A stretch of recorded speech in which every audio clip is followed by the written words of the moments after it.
Good morning brands, कैसे हो सब। आज हम सब यहाँ पर जो बीकॉम पार्ट थर्ड है अपने EFM सब्जेक्ट में व्यावसायिक बजटन जो बुक चलती है उसमें बजट और बजटन के बारे में अपन समझ रहे थे।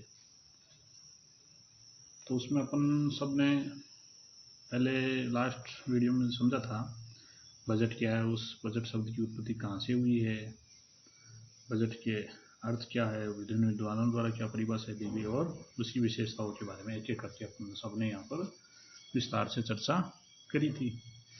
आज के वीडियो में हम सब यहाँ पर बजट की क्या प्रकृति है और उसके उद्देश्य और उसकी सीमाओं का अध्ययन अपन सब यहाँ पर करेंगे। बजट की जो ये बुक है अपनी, इसमें सबसे मुख्य बात ये है कि आपके दिमाग में ये चलना चाहिए कि बजट क्या होता है, किस लिए बजट अपन सब यहाँ पर जो संस्थाएं, विभिन्न संस्थाएं वो तैयार करती है, क्या क्या उद्देश्य होते हैं।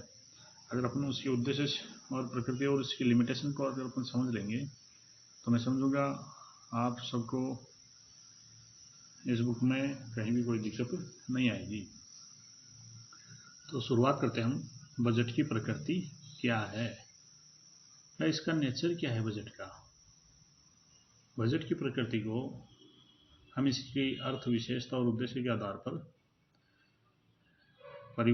स्पष्ट कर सकते हैं कि इसकी क्या प्रकृति, इसकी संरचना क्या है। तो बजट क्या है? एक सतत प्रबंधकीय प्रक्रिया है। तो बजट जब तैयार किया जाता है वो ऐसे नहीं है कि अपन सब ने सोचा कि चलो जी अगले साल का अपन बजट तैयार करते हैं और ये इतने का तैयार कर देते हैं। ऐसे नहीं होता है। बजट क्या है, हर वर्ष तैयार किया जाता है किसी भी संस्था के द्वारा, चाहे वो सरकार हो, घर हो या कोई विशेष संस्था हो, व्यवसायिक संस्थाओं के द्वारा या प्रतिवर्ष बजट तैयार किया जाता है। तो इसलिए क्या हो रही है, एक सतत प्रक्रिया हो गई।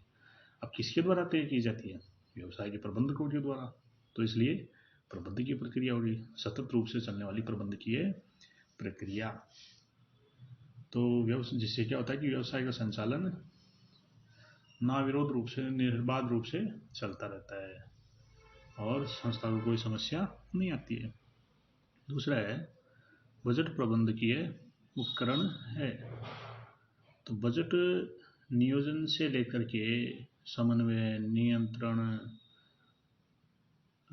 संप्रेषण, मूल्यांकन, उसका ये सब अपन इसमें करते हैं। तो ये क्या है, जो प्रबंधकीय जो प्रक्रिया है उसको यहाँ पर शामिल करते हैं। तो किसका उपकरण हुआ है? एक बजट क्या है, प्रबंध के द्वारा एक उपकरण है, तकनीक है कि संस्था के लक्ष्य की प्राप्ति कैसे हो।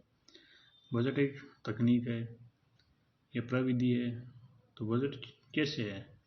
क्योंकि बजट के आधार पर हम सभी पूरी संस्था की व्यवसायिक क्रियाओं को सरलता से रूप से संपादित करते हैं, क्योंकि इसके माध्यम से अपने को प्रमाप मिल जाते हैं, विशिष्ट प्रारूप होता है। इसलिए यह एक टेक्निक हो गई। अगर अपन इस टेक्निक को काम करते हैं तो संस्था के लक्ष्य की आसानी से पूर्ति की जा सकती है। बजट क्या है? एक प्रमाप है। प्रमाप यानी स्टैंडर्ड तय कर दिया कि संस्था के ये लक्ष्य रहेंगे, इन लक्ष्य की पूर्ति करनी है, अपनी आय तो ये है, व्यय ये है, और ये अपने को इस प्रकार से उत्पादन इतना करना है, विक्रय का लक्ष्य ये रहेगा। और प्रबंधकीय प्रक्रिया को इसमें लगाते हुए नियंत्रण, नियोजन, समन्वय करते हुए इसको प्रमापों को अचीवमेंट किया जाता है। बजट क्या है? एक विशिष्ट प्रारूप है। विशिष्ट प्रारूप यानी इसका एक आय व्यय के साथ इसमें तय होता है कि ये लक्ष्य इस प्रकार से यहाँ पर सेट किए जाएंगे। इसका फॉर्मेट एक फिक्स होता है, उसके आधार पर बजट तय किया जाता है। एक समन्वित योजना है। बजट क्या है? विभिन्न विभागों के द्वारा जो संस्था में काम करते, चाहे उत्पादन विभाग हो, प्रशासनिक विभाग हो, विक्रय वितरण विभाग हो, चाहे विज्ञापन वाले विभाग हो, प्रबंध के द्वारा इन सब में सभी को द्वारा सम्मिलित होते हुए यह बजट के जो प्रमाप है उनके लक्ष्य की पूर्ति अपन कर सकते हैं, नहीं तो नहीं कर पाएंगे। बजट यह एक पूर्वानुमान है।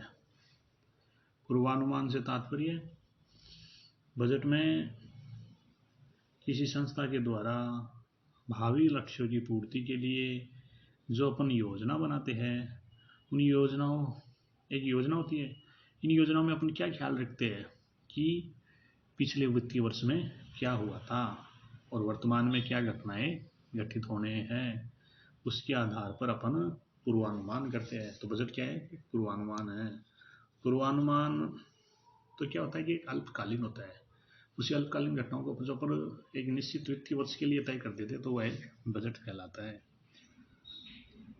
आगे है बजट एक वित्तीय विवरण है। बजट क्या है? वित्तीय विवरण। वित्तीय विवरणों में अपन सामान्यतः अकाउंटिंग एंट्री के लिए जो खाते तैयार करते हैं, उसके साथ लाभ हानि खाता है, जैसे वो व्यापार खाता हो या बैलेंस शीट अपन जो तैयार करते हैं उनको शामिल करते हैं। उन्हीं में एक बजट भी उन्हीं का एक हिस्सा है कि इसके हिसाब से संस्था के वित्तीय लक्ष्य की प्राप्ति की जाती है, जो कि संस्था की संपूर्ण संस्था के आय व्यय का लेखा जोखा प्रदर्शित एक निश्चित भावी वर्ष के लिए तय करता है। बजट संप्रेषण संवहन का साधन है। संप्रेषण या संवहन यानी संस्था के विभिन्न विभागाध्यक्षों, उनके कर्मचारियों आदि के सहयोग से तैयार किया जाता है और समय समय पर उनसे संबंधित निर्धारित लक्ष्य और कार्य करने के लिए संस्था को कर्मचारियों को मार्गदर्शन देता है। तो बजट क्या है? संवहन का अच्छा साधन है। तो क्या समझा हमने कि बजट की प्रकृति क्या है, इसके बारे में कि यह प्रबंध की प्रक्रिया है, इसी का उपकरण है, एक टेक्निक भी इसको कह सकते हैं, प्रमाप भी इसके द्वारा निर्धारित होते हैं, समन्वित योजना सबके द्वारा, पूर्वानुमान भी इसमें लगाया जाता है, वित्तीय विवरणों का एक हिस्सा है और लास्ट है संवहन का साधन है। तो ये क्या है, अपने को दोहराव करता रहना चाहिए इसमें कि अपन ने क्या समझा, इन सब के बारे में अपन ने यहाँ पर विस्तार से जो चर्चा करी वो अपने दिमाग में चलता रहना चाहिए ताकि याद करने में आसानी रहे और अपना कॉन्सेंट्रेशन हुआ है वो पूरा क्लासरूम में बना रहे। जो अपन पढ़ रहे हैं उसमें पूरा अपने को ध्यान रखना चाहिए। अब आगे अपन बजट की प्रकृति का अध्ययन करने के बाद में हम समझेंगे बजट के क्या क्या उद्देश्य है। Objectives of budget. सामान्य रूप से हम एक व्यावसायिक उपक्रम या संस्था के बजट में निम्न उद्देश्यों को शामिल करते हैं। व्यावसायिक लाभों को अधिकतम करना, व्यावसायिक लाभों को अधिकतम करना। इसके बाद में क्योंकि संस्था का बजट बनाते हुए इसलिए बनाते हैं कि उसके प्रबंध के लक्ष्य और नीतियों का अपन प्राप्त कर सके और उनमें एक लक्ष्य होता है लाभ प्राप्त करना, क्योंकि बिना लाभ के तो फिर संस्थाएं सफल नहीं हो पाएगी, फेल हो जाएगी, बंद करना पड़ेगा उनको। इसलिए लाभ निश्चित सामान्य लाभ प्राप्त होना किसी भी संस्था के लिए बहुत आवश्यक है। तो लाभों को अधिकतम करना, भौतिक और वित्तीय साधनों का कुशलतम प्रयोग करना, ये भी इसका एक बजट का उद्देश्य होता है। संस्था के विभिन्न विभागाध्यक्ष और कर्मचारियों का दायित्व निश्चित करना। दायित्व निश्चित किस प्रकार से करेंगे? जो अपन ने समझा था बजट प्रमाप है, इसमें अपन स्टैंडर्ड तय कर देते कि इन विभागों के ये लक्ष्य रखे गए, अगर वो लक्ष्य निर्धारित हो जाते तो उनके दायित्व भी उसी अनुरूप निर्धारित होते हैं। व्यवसाय की कुशलता में वृद्धि करना, जो संस्था अपने जो बजट के लक्ष्य है उनको प्राप्त करेगी तो स्वाभाविक है कि उनकी कार्य कुशलता में वृद्धि होगी, प्रबंध के कार्य में सहयोग होगा। इसका एक उद्देश्य है प्रबंध के कार्य में सहयोग। तो अपन ने समझा था कि ये समन्वित योजना है प्रकृति में। तो जब सभी मिलकर के इस योजना का कोई सब विभाग इनका हिस्सा होते हैं, तो जब वो हिस्सा है तो सभी को मिलकर के काम करना पड़ेगा। जब मिलकर के काम करेंगे तो फिर संस्था के लक्ष्य की प्राप्ति आसानी से हो जाएगी और सभी का सहयोग भी बना रहेगा। भावी जोखिमों एवं अनिश्चितताओं से व्यवसाय को सुरक्षा प्रदान करना। इसका तात्पर्य है कि बजट के द्वारा क्या होता है, जो संस्था के भावी लक्ष्य क्या क्या है उनका निर्धारण अपन यहाँ पर करते हैं, तो उनके निर्धारण के माध्यम से अपन संस्था का जो लक्ष्य है वो प्राप्त कर सकते हैं और जोखिमों और अनिश्चितताओं से सुरक्षा मिलती है कि अपने को ये खतरा है, तो इसी प्रकार से अपने को ये योजना बनानी चाहिए। अगला इसका उद्देश्य है, बजट का उद्देश्य है संवहन करना। संवहन यानी संप्रेषण होता ही है इसमें आपस में, और प्रतियोगी क्षमताओं में आपस में कंपटीशन बनाए रखना। इसके अलावा हम देखते हैं कि व्यवसाय के कार्य निष्पादन की दृष्टि से प्रमापों का आधार पर कार्य करना, जो प्रकृति में बताई जाती है अपने को कि इसके द्वारा प्रमाप, बजट एक प्रमाप है, इसमें लक्ष्य निर्धारित किए जाते हैं। तो जब उन लक्ष्य को निर्धारण किया जाता है तो उसके आधार पर क्या होता है, संस्था के कार्य निष्पादन क्षमता बढ़ती है, क्योंकि प्रमापों को अगर अपन हासिल कर लेते हैं, स्टैंडर्ड तय कर लेते हैं, उन स्टैंडर्ड्स की पूर्ति हो जाती है, तो स्वाभाविक है उस संस्था के उद्देश्य की पूर्ति हो जाएगी। अगला है उत्पादन लागत को न्यूनतम करने में सहयोग करना। बजट रन से क्या होता है कि उत्पादन लागत कम होती है। कैसे? क्योंकि उसको पता है अपने इस उत्पादन विभाग से यहाँ पर ये उत्पादन होगा, उससे अपने को ये आय प्राप्त, इतनी रूप से आय प्राप्त हो सकती है। अब अगर मान लो खर्चा ज़्यादा रहे और आय कम हो रही है, तो हम फिर उनकी लागतों को कम करने में सहयोग करेंगे। अगर ये कार्य अपन करेंगे, सभी में सामंजस्य होगा, तो भी खर्चा कम आएगा, लागतें कम होगी। इस प्रकार से उस संस्था के लक्ष्य की पूर्ति हो सकती है। तो ये उसके उद्देश्य हुए। तो बजट के उद्देश्य हमने प्रकृति समझ ली, उसके उद्देश्य क्या है, संस्था के हितों की रक्षा करना, और ओवरऑल है जो भी उसकी नीति और लक्ष्य तय किए जाते हैं उनकी पूर्ति करना बजट के माध्यम से। अब बजट के अपन ने फायदे गिनाए हैं, अब इसकी क्या है, एक लिमिटेशन है, क्योंकि अपन ने समझा था पिछले वीडियो में कि बजट साधन है न कि साध्य है। तो ऐसे नहीं कि बजट से ही सारा सब कुछ हो जाएगा, तो बजट की भी अपनी एक सीमाएं, क्योंकि कोई ऐसे तो है नहीं कोई भगवान आकर ये बजट तैयार कर दिया और उसको फाइनल हो गया, ये लो जी आपका ये बजट की सारी पूर्ति हो जाएगी। तो बजट की क्या है, मानव स्वभाव, उससे भूल भी होती है, उससे जो अनुमान लगाए जाते हैं वो अनुमान सही हो या नहीं हो, व्यवसाय में तालमेल पूरा बैठ पाए या नहीं बैठ पाए, तो उसकी सीमाएं भी होती हैं। तो सबसे पहले अपन देखेंगे कि बजट क्या है। बजट की सफलता उसके जो बजट के लक्ष्य रखे गए उसमें काम ली गई सामग्री की पर्याप्तता और विश्वसनीयता पर निर्भर है।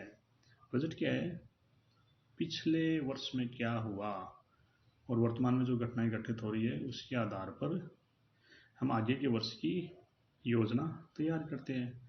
अब वो उन आंकड़ों में कितनी सच्चाई है, विश्वसनीयता है, पर्याप्त आंकड़े लिए गए नहीं लिए गए, ऐसे नहीं कि भाई थोड़े आंकड़े ले लिए उनके आधार पर अनुमान लगा दिया, तो उस पर निर्भर करता है। अगर वो सही है तो बजट के लक्ष्य की पूर्ति होगी, अदरवाइज नहीं हो पाएगी। व्यक्तिगत पक्षपात की भी इसमें आशंका रहती है। बजट तैयार करने वाला व्यक्ति होता है, अगर उसके द्वारा व्यक्ति के द्वारा जो पक्षपात करता है तो फिर क्या होगा, उसकी संस्था के लक्ष्य की प्राप्ति ना हो पाएगी। बजट अपने समझा था कि साधन है, साध्य नहीं।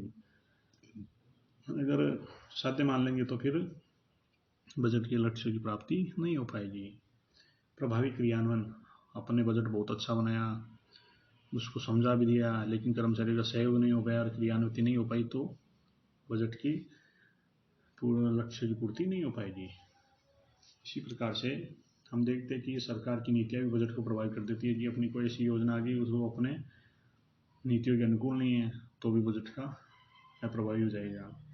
बजट कर्मचारी की स्वतंत्रता को सीमित करता है, क्योंकि उनको ये बता दिया जाता है कि आपको इस प्रकार से लक्ष्य निर्धारित करने हैं और इस प्रकार से कार्य करना है। तो जो स्वतंत्र रूप से जो काम करने वाले व्यक्ति होते हैं उनको इसमें बाधा होती है, वो देखिए हमें कोई डिस्टर्ब न करे, हमारे दैनिक काम काजों में दखल अंदाजी नहीं हो और प्रभावी क्रियान्वयन भी नहीं हो पाता है, तो ये बजट की अपने सीमाएं होती है। तो आज के इस टॉपिक में हमने पढ़ा कि बजट की क्या प्रकृति है विस्तार से, और उसके बाद में बजट के क्या क्या उद्देश्य होते हैं और उसकी बजट की सीमाएं क्या क्या हैं।